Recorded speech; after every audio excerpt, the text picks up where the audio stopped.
Coming up on PrimeTime Politics, selling Canada to Americans. You know who makes some of the cleanest steel in the world? Workers in Canada. The Prime Minister addresses the Council on Foreign Relations in New York, touting this country's green economy and critical minerals. But is Justin Trudeau overpromising on industries still in development? We'll speak to our journalist panel and get their thoughts on Harjit Sajjan and his revelation to the Immigration Committee, saying he was not checking emails when Kandahar fell. Plus, after several violent attacks across the country, what will it take to make public transit safe again? This is PrimeTime Politics. Hello, everyone. I'm Michael Serapio. We begin in New York City, where the Prime Minister spent another day, this time around, addressing the Council on Foreign Relations. For Justin Trudeau, it was a chance to build on the momentum of Joe Biden's Ottawa visit and to sell Canada as a reliable partner with products and resources to offer to a world in transition towards a greener economy. The lithium produced in Canada is going to be more expensive because we don't use slave labor, because we put forward environmental as something we actually expect to be abided by, because we count on working with, in partnership with Indigenous peoples, paying fair living wages and expecting security and safety standards. What the world needs to decide, and are still in the process of deciding, is whether or not we're actually going to value the things we value throughout our supply chains. Well, to talk about the Prime Minister's address, we're now joined by this week's journalists panel. Tonda MacCharles is the Ottawa Bureau Chief for the Toronto Star. Stephanie Taylor is a reporter with the Canadian Press. And Joël-Denis Bellavance is the Ottawa Bureau Chief for La Presse. Hello to the three of you. Hey there. Good Hi. to see you. So here we have the Prime Minister in New York, as we say, really pushing Canada's environmental credentials, critical minerals, a clean electricity grid. And that is what the government is hoping to achieve, and I take that. But, you know, I wonder, when you talk about critical minerals, when you talk about the clean energy grid, there's still a lot of work to be done on both in order to achieve the government targets. Massive. Massive. So is the government, is the Prime Minister putting the cart before the horse, trying to sell this to New York? Well, look, let's say it's aspirational. It's an aspirational agenda on all of those fronts. The government is prepared to put a lot of money in it, but even its own timelines to achieve, you know, that kind of successful investment in those areas and development of a critical minerals industry in this country is, again, but worth $80 billion over the next 11 years, right? So he's down there selling it, and yes, a little bit putting the cart before the horse, because some of those projects, some of the areas they want to develop are long-term projects where they haven't got the infrastructure even to get these critical minerals out of the ground and onto a rail car or a truck or a ship and out of Northern Ontario, for example, where, you know, Ring of Fire encompasses a lot of those mineral developments. So yeah, it's aspirational, is what ambitious, but, you know, we're not there yet. Yeah. You know, you say Ring of Fire, and I have a thought on that. But first, I want to talk to you, Joël-Denis, because, again, here's the Prime Minister selling these industries, these resources, that we've yet to really figure out how that's going to work.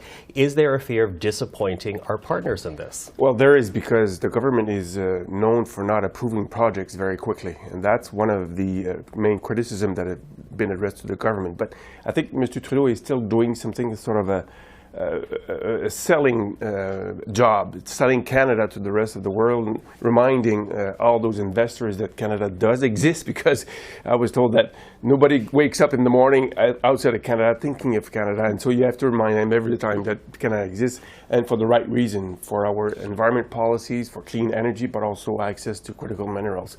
And there's a race right now around the globe for investment in this area, so you have to make sure that Canada raises its hand and said, we do exist and we have lots of that, so come and invest in Canada. So it's part of the job of selling, but there's an obligation of results on the part of the government to approve projects quickly. And a lot of the ministers who are in charge of economic portfolios are aware of that. Christophe Freeland, the finance minister, is aware of that. Jonathan Wilkinson as well, and François-Philippe Champagne. And they work together in a semi-formal way, if I may say, to try to make sure that we get to approve those projects for critical mineral in a more rapid manner. Yeah. Stephanie, what do you think of the challenge versus what essentially is the sell job in New York right now? I mean, Jonathan Wilkinson has acknowledged it takes too long to actually get a mine up and running in this country, at least a decade. Yeah. So as you say, this is very aspirational, and there's still a lot more homework that needs to be done. I think this announcement, it's very clearly Trudeau is still riding the victory lap off of landing the Volkswagen deal. But experts from Canada, elsewhere, the United States, all agree that the government has to answer the regulatory questions of not just approvals, but actually getting it built. And talking about the Ring of Fire, yes, some First Nations are in favor of it, but some First Nations are not in favor of it. And this is a government that also values reconciliation, and it has since day one, and it says it continues to. So how is it going to accomplish that? And it's frankly not even a problem. I mean, it's a problem because the Liberals are in power, but any government in Canada is going to have to contend with this and contend with potential court cases. And how are investors going to deal with that when they've looked at what happened with Trans Mountain Pipeline the last time a project tried to get built and it was tied in court and the government had to step in? So there's a lot more homework the government needs to do after it's done its victory lap. Yeah, and it's interesting because you both mentioned the Ring of Fire, and quite frankly, we've been talking about the Ring of Fire in some form for so long now, for decades at this point. 20 years, 30 years? Exactly. And to your point, there's not even a road to get up there at this moment in time. So talk to me about what you're hearing amongst Ottawa officials, amongst ministers and government people about that challenge and how they intend to tackle it.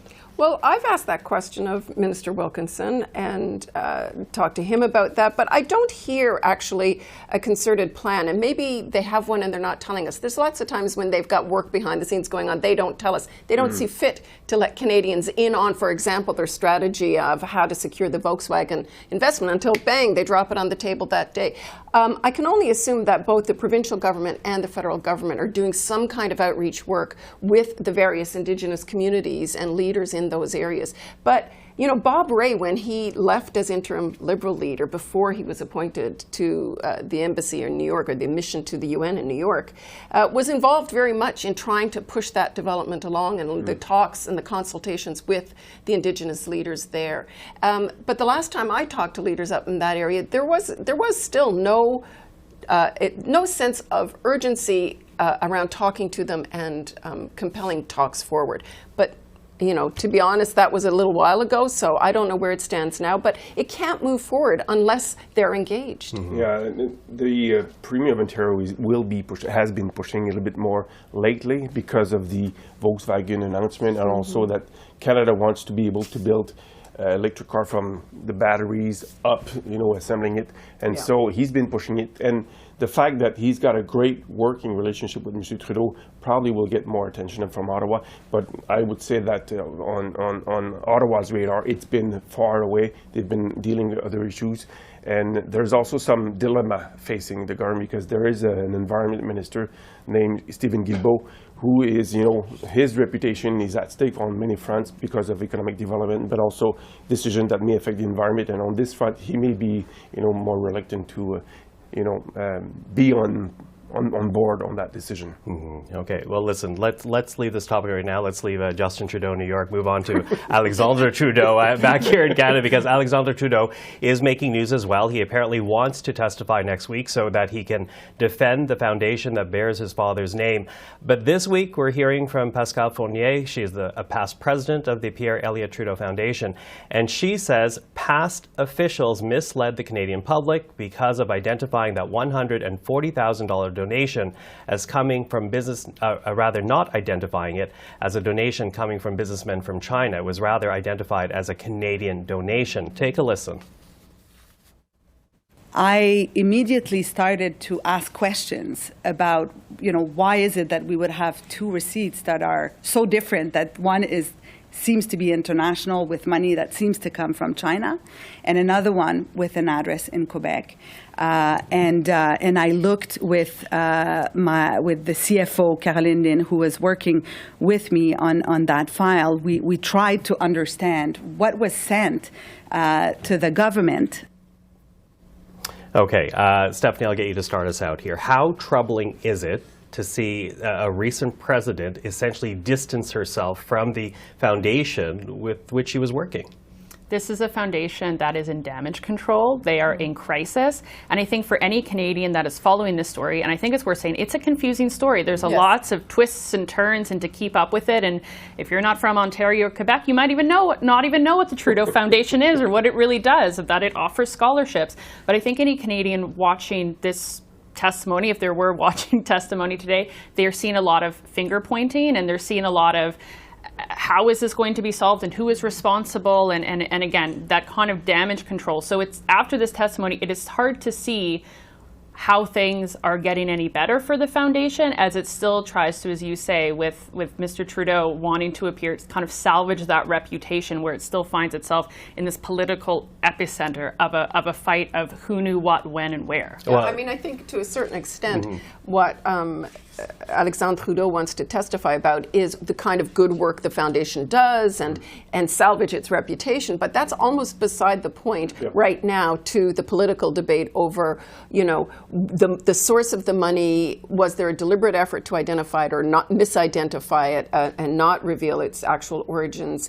And to what extent people were misled around that. And so that's the political question. And honestly, I'm not sure if Alexandre Trudeau is going to shed light on that, or if he's going to find himself sort of at the crosshairs of an attack on he and his brother and his family name, and how he rises to that. Well, I got to say baited. as well. Well, it baited, but he also said this in a newspaper article, right? An interview. Le Devoir. No, not in La Presse, unfortunately.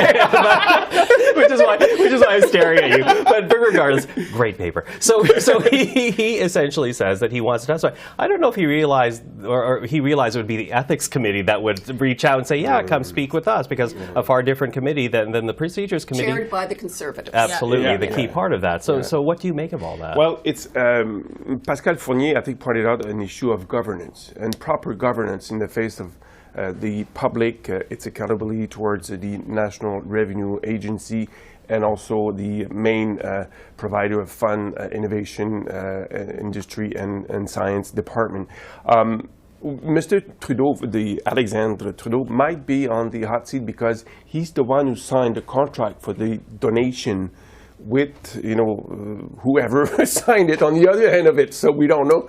So he's the one who signed it, and Pascal Fournier was saying that he did not have the authority to sign that. So that may bring a lot of questions at that committee, and I'm sure that, yes, he's ready to testify, but he should be ready to face some tough questions on the part of the Bloc Québécois, the Conservative, and the NDP as well. Yeah, if he still shows up, because I think that's the other thing we have to watch out for. But they will compel his appearance.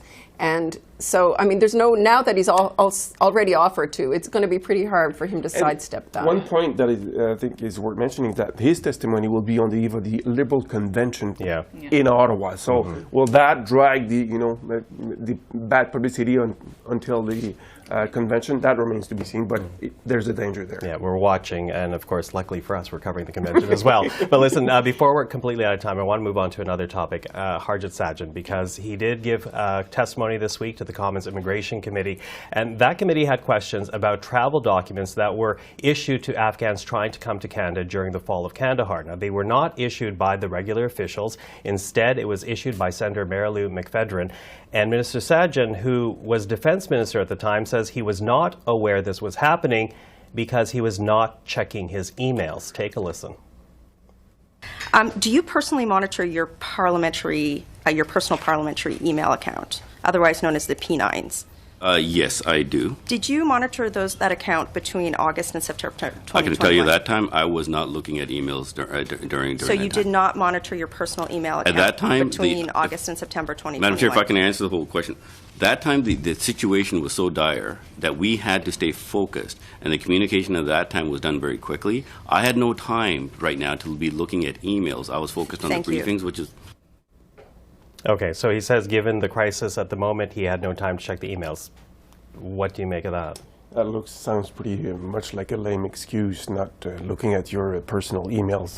That's the first thing that I check in the morning, and I'm assuming a cabinet minister, having his responsibility, would do the utmost to check his personal emails at a time of crisis, because the Prime Minister probably could send him an email on his P9. So Would that mean they wouldn't read those emails? It just shows that Mr. Sajjan is, again, in trouble. Let's explain to people, though, even the context here.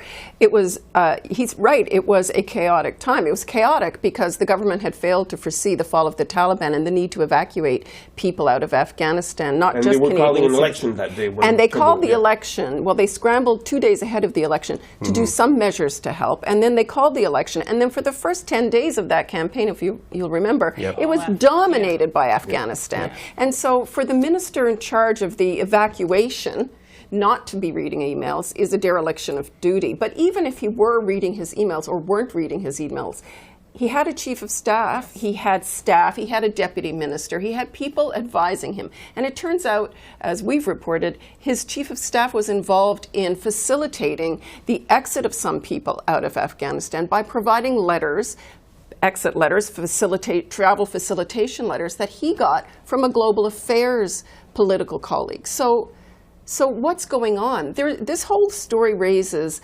not just legal questions of whether or not it is a valid letter and that Canada should honor it in some respect to those Afghans who were left behind, or some that got out and remained in Albania. I reported this week it was FIFA was trying to help women's soccer players out of Afghanistan. Some of them are still stranded. Some of them are in Afghanistan. Some are still stranded in Albania and other countries. Michelle Rempel-Garner's got a family who she's trying to help who got one of these letters. We don't know how, but that family got one of those letters, and they only made it to the U.S. So there's legal questions around what does Canada owe these people, given the source of these letters, and then there are political and moral questions. What is our obligation, even if they're deemed not to be official government documents, as the government is claiming? They're identical to the official documents that were being handed out by Immigration and Global Affairs. So it's a problem, and it's a problem going forward because actually, the senator was acting in good faith, but really, is that the senator's role as well? So there are many, many questions around. Yeah, well, and I think one of the questions also has to be, what is the future of Harjit Sajjan in cabinet? He was appointed back in cabinet after the 2021 election, and we remember up until then, he was in charge of national defense as it handled, headline after headline about mishandled sexual misconduct allegations. And there were questions then, and he found himself back in cabinet. To Tonda's point, ministers are busy people, but that is why they have staff. That is why they have offices. That is why they have infrastructure and resources. And there is an expectation when you are appointed to cabinet to stay on top of your files, whether that's checking your emails, your texts, whatever it may be. And this does raise questions going back to that election where, as you say, Trudeau was hammered for almost 10 days straight at the start of the campaign of how can you be doing this? How can you say you're on top of the evacuation from Afghanistan while also campaigning for re-election? And the fact that the minister is saying I was too busy to check emails bubbles up those questions again of how seriously was Canada impeded in any way, shape, or form because it was distracted by an election campaign. Now, the Liberals have obviously said that's not the case, but this kind of brings all of those questions bubbling back up, and it does bring those questions up about this minister, but we've seen this songbook with him before. Okay. Well, we watch closely, and sadly we're out of time, but really appreciate the discussion. Tonda MacCharles with the Toronto Star, Stephanie Taylor with Canadian Presse, and Joël-Denis Bellavance with the great paper, La Presse. Thank you for the time. Thank you, Michael. Thank you. Well, let's take a look at some of the other stories making headlines, beginning with Sudan. 2 Canadian evacuation flights were cancelled Friday morning, one because of a mechanical issue, the other cancelled after a Turkish plane came under fire in Khartoum. Canadian officials say more flights are planned, but that time is running short. This as fighting continues between rival military factions. Here's what the defense minister had to say about the challenges on the ground. The terrain at the airport is very rough, and it requires a continual assessment by our officials, together with our allies, and that planes can safely take off. The strike by federal workers is well into its second week now, and their union says the government has tabled a new offer for 120,000 Treasury Board employees. Both sides are at the table. The Public Service Alliance of Canada hoping talks will continue through the weekend. The PSAC has been calling for the Prime Minister to get more personally involved. Justin Trudeau says serious offers have been made, and he has faith in the process. I have deep faith in collective bargaining as a process, and we know that our negotiators are putting forward serious offers and working constructively with labourers. King Charles has assumed the honorary title of RCMP Commissioner-in-Chief after a ceremony at Windsor Castle. The King now has a Special Officer's Sword to mark the RCMP's 150th anniversary, and he has Noble, a black mare gifted by the Force. Noble and other musical ride horses will be part of the King's procession after next weekend's coronation in London.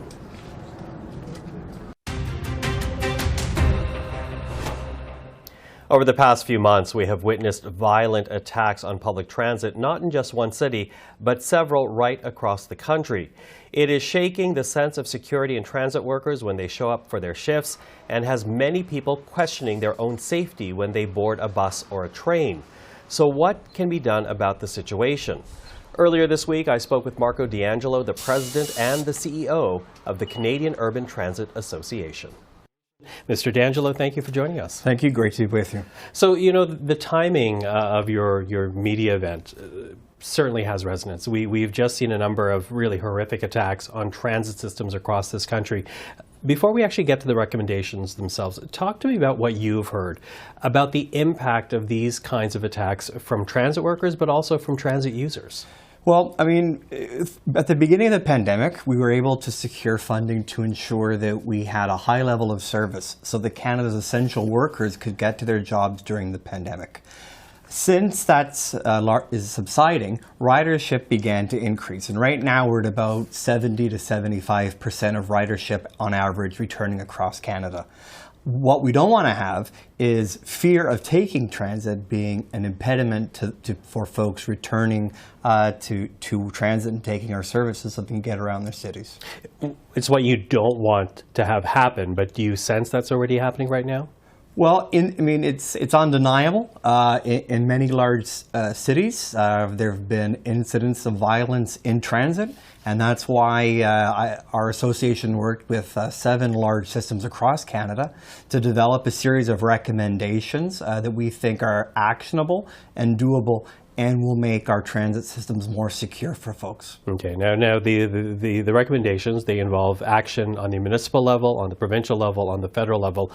Obviously, you're making an appeal to Ottawa today, so let's begin there. In terms of the federal ask, one of them has to do with a criminal code redefinition. Can you talk to us about that? Sure. Our association, maybe about a decade ago almost, we started a campaign to amend Section 269 of the Criminal Code. And so at that time, transit operators were included as a protected group, so when it comes to sentencing, that would be considered a factor when a judge would determine the sentence for assault. And what we're asking for today is to have that definition broadened to include all of those who work in transit, because it goes beyond operators. We've got maintenance and supervisors and cleaners and customer service people, and we need to make sure that they are protected. We have to provide a safe workplace for our employees across the country. Okay, so one has to do with the criminal code adjustment, but you know, among the other recommendations, I guess a couple of them that goes to the provinces really, or it seems just on the surface, is the fact that you note that transit is also, beyond getting people from A to B, being used by others as a way to solve homelessness for some, as a place of refuge for those who are experiencing mental health crisis, mental health issues. Where does the federal government fit into that piece for you? Well, I think that the federal government certainly can lend support, as well as the provinces, in making sure that there's 24-hour access for those that are experiencing mental health issues or addiction issues. We don't think that transit is the right place for people to spend their nights, but we know that it has been a reality in cities, and it's been exacerbated in recent months. And we feel that the provinces can step up to help to ensure that our transit facilities are safe, and to connect those people with housing or with lodging for overnight purposes.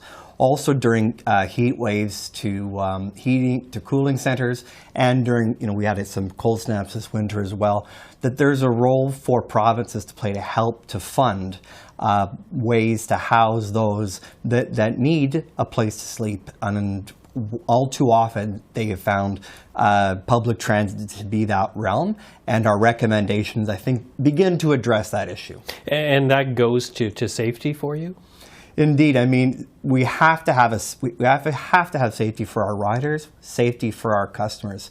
It's our duty, and we've been very proud of our record over these many years. But we have a unique challenge in different cities with illegal drug use, with crimes of assault that are taking place, and we have a mental health system across Canada that doesn't seem to be able to help enough. And transit is a point of last resort for too many people, and we need to address that. Mm-hmm. Now, a part of this also goes towards security, more empowerment for transit constables. But you're also calling for a meeting of provincial, federal, and municipal leaders to come together to actually tackle this. How far along is that request? What type of response have you had so far? Well, I mean, we've worked with those cities that are most affected by the outbreak of violence during the last couple of months. But also, we've reached out to Labour and happy to have their support on these recommendations. We've met with mayors, and now we are going to come to the table, and we invite our federal and provincial transportation ministerial counterparts to meet with us to help us to find actionable, affordable, and solutions that can happen in the near term, so that people can get around their communities without fear for their personal safety. And what type of timeline do you hope accomplishes this? Well, I mean, we've got the report out today. We know, not all 27 recommendations can happen overnight, but it's definitely been a conversation starter, and we're very interested in following up on these recommendations with the provinces and with the federal government on them. Marco D'Angelo, thank you very much for the time. Okay, thank you very much. And that is our program for tonight. I'm Michael Serapio. For everyone here at CPAC, thank you for watching. We'll see you on the next Primetime Politics.